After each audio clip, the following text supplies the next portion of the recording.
जय हिंद दोस्तों। स्वागत है आप सभी का study with M S P P channel पर। दोस्तों ये जनरल हिंदी का मॉक टेस्ट नंबर 16 है। ठीक है, ये कहीं भी जनरल हिंदी अगर पूछी जाती है तो सभी के लिए महत्वपूर्ण है ये। ठीक है, चाहे वो वीडियो हो, लेखपाल हो, UP triple S C, UP P C S, किसी भी आयोग में किसी भी परीक्षा में अगर जनरल हिंदी आ रही है तो सभी के लिए महत्वपूर्ण है। इसको देखिए आप। ठीक है, 16 वीडियो, 15 वीडियो ऑलरेडी अपलोडेड हैं, उसकी प्लेलिस्ट बनी हुई है लेखपाल वाली। ठीक है, उसी में सब एडेड हैं, बहुत सारे उसमें अदर मॉक टेस्ट भी करवाए गए हैं, उनको भी देख लीजिएगा, बहुत महत्वपूर्ण है। ठीक है, कई सारी प्लेलिस्ट बनी हुई हैं जो कि आपको आपके जीएस में बूस्ट कर सकती हैं, तो उसको देखिए आप। प्लेलिस्ट बनी हुई है चैनल पर, देखिए। ठीक है, कई सारी का जब आप ऊपर देखेंगे आई में मैंने इसको दे दिया है, आई पर क्लिक करेंगे तो आपको कई सारी प्लेलिस्ट तो ऐसे दिख जाएंगी। ठीक है, चलिए शुरू करते हैं। वीडियो पसंद आए तो लाइक कीजिएगा, शेयर कीजिएगा, चैनल पर नए हैं तो सब्सक्राइब कर लीजिएगा, सब्सक्राइब करके बेल आइकन जरूर प्रेस कर लीजिएगा, ताकि वीडियो परीक्षा से संबंधित कोई भी जानकारी मैं आपको दूं तो आप तक पहुंचती रहे। ठीक है, चलिए शुरू करते हैं। दोस्तों देखिए, पहला प्रश्न क्या है? मैं श्री रामचंद्र जी के चरण कमल की वंदना करती हूँ। तो इसमें कौन सा समास है? चरण कमल। इसमें कर्मधारय समास है। मैंने पहले भी बताया है, अभी भी बता देता हूँ, थोड़ा सा आपको कॉन्सेप्ट क्लियर हो जाए आपका। विशेषण विशेष्य। ठीक है, विशेषण विशेष्य वी लिखूंगा मैं, आप उसको समझ लीजिएगा। वी विशेषण और विशेष्य, इधर उपमेय और उपमान, यानी जहाँ पर विशेषण किसी की विशेषता बताई जाए वो, या फिर किसी की उपमा दी जाए, तो उसमें क्या होता है आपका? कर्मधारय समास होता है। ठीक है, तो ध्यान रखिएगा इसको। जहाँ भी इस तरीके के दिखे कि उपमा दी गई है या उसकी विशेषता बताई गई है, जैसे मृग नयन, तो यहाँ भी देखिए विशेषता बताई जा रही है कि नहीं? आँख, मृग नयन। मृग नयन क्या है कि आँख की विशेषता बताई गई, किस तरीके की आँख है? मृग की तरह, हिरणी की तरह। ठीक है, तो ये यहाँ भी देखिए कौन सा समास है? कर्मधारय समास है। तो वही चीज़ जो मैं आपको अभी बता रहा था ऊपर, वो भी आपको मिल गया इसमें। और यहाँ पे चरण कमल, यहाँ पे उपमेय उपमा दी जा रही है। चरण कमल मतलब वो जो कमल है, चरण चरण है जो, वो कमल के समान है। ठीक है, तो इस तरीके से आप चीज़ों को कॉन्सेप्ट भी क्लियर करते रहिए तो आपको दिक्कत नहीं होगी समास वगैरह पहचानने में, या संधि हुई जो भी हुआ। बसंत के 4 पर्याय दिए गए हैं, देखिए इसमें से कौन सा त्रुटिपूर्ण है? तो देखिए ऋतुपति होता है, कुसुमाकर भी होता है, मधुमास भी होता है, लेकिन कांतार नहीं होता। कांतार किसका है? जंगल का है, पर्यायवाची। ठीक है, याद रखिए, कांतार अरण्य, ठीक है, कानन, ये सब जंगल का है। भ्रमर शब्द का पर्यायवाची नहीं है। देखिए ये चंचरीक है, दुरेफ भी होता है, सिलीमुख होता है। ये दुरद, दुरद हाथी का होता है। ठीक है, हाथी का पर्यायवाची होता है दुरद, दुरद। इसमें हाथी में जैसे कंज भी होता है। ठीक है, याद रखिएगा, कंज। ठीक है, ये सब। चलिए नेक्स्ट देखते हैं। हाथी का और भी होता है ना, कंज, कुंजर, गज, करी, गजेंद्र, ये सब होते हैं। प्राकृतिक शब्द का विलोम बताना है, तो प्राकृतिक का आप कृत्रिम। ठीक है, आपको पता है। सन्मार्ग का विलोम शब्द, तो सन्मार्ग का कुमार्ग।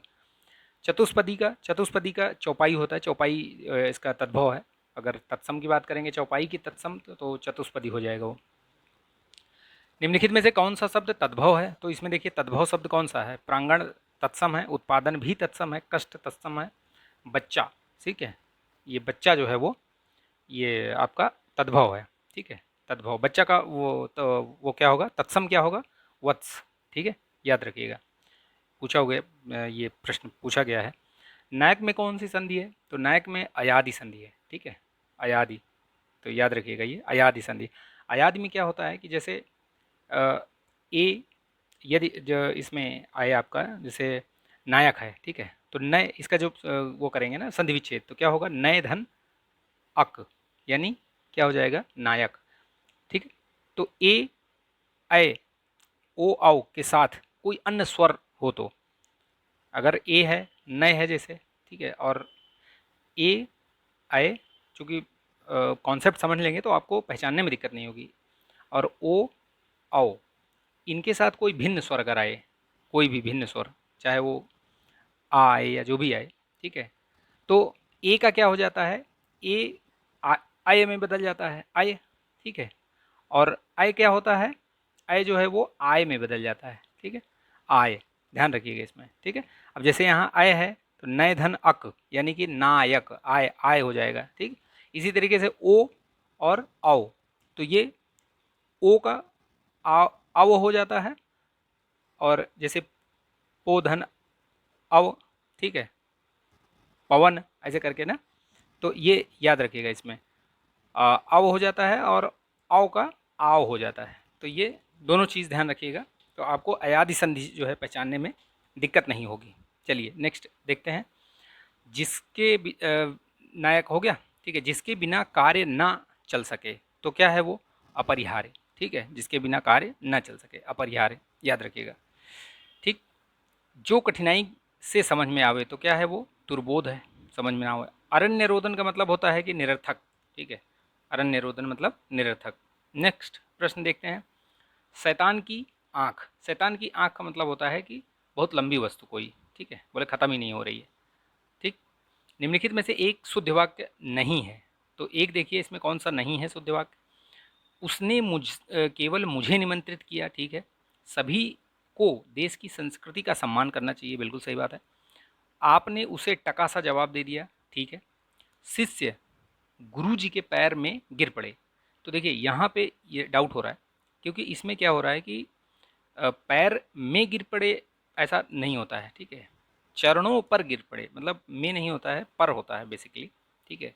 और चरणों में गिर पड़े, ठीक है, इस तरीके से प्रश्न बनेगा, ठीक। चलिए निम्नलिखित में से शुद्ध वाक्य देखिए, इसमें कौन सा है? भारत में कई दर्शनीय स्थल योग्य हैं, ये तो ऐसे ही गलत लग रहा है आपको। भारत में कई स्थल दर्शनीय हैं, ये भी गलत है। तो भारत में कई दर्शनीय स्थल हैं, ये सही है, ठीक है। पढ़ने से पता चल जाएगा आपको। दिए गए शब्दों में कौन सा एक स्त्रीलिंग है? देखिए जो ऊपर प्रश्न जो वाक्य वाला होता है शुद्ध वाला ना, उसमें सभी कुछ देखना है, मतलब एक एक चीज़ देखना है। कहीं अगर चंद्रबिंदी लगनी है, कहीं क्वेश्चन मार्क प्रश्नवाचक चिन्ह लगना है, कहीं कुछ ऐसी चीज़ें, मतलब उसमें शब्दों का हेर फेर हुआ है, ठीक है। तो वो हर चीज़ देखनी है आपको। एक बार जब आप पढ़ते हैं तो उसमें देखते जाइए कि क्या चीज़ की कमी हो सकती है। नेक्स्ट देखते हैं क्वेश्चन। देखिए दिए गए शब्दों में से एक स्त्रीलिंग नहीं है, तो देखिए मैंने पहले भी बताया है, अभी भी बताता हूँ आपको। कोई भी शब्द होगा तो उसमें उसका या तो वाक्य प्रयोग कर लीजिए, ठीक है, उसमें सर्वनाम आगे लगा लीजिए, विशेषण लगा दीजिए, या कुछ ऐसी चीज़ उसको प्रयोग कर लीजिए।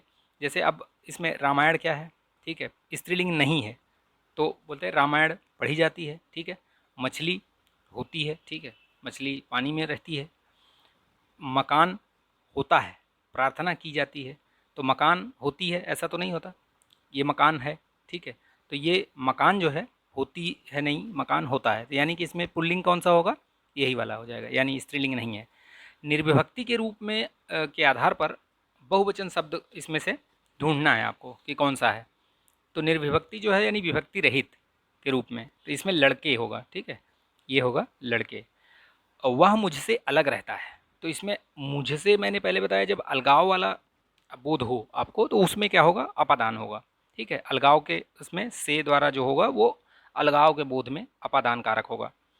शुद्ध शब्द देखिए इसमें क्या है, शुद्ध शब्द कौन सा है? इसमें अन अधिकार होता है, अनाधिकार नहीं होता है।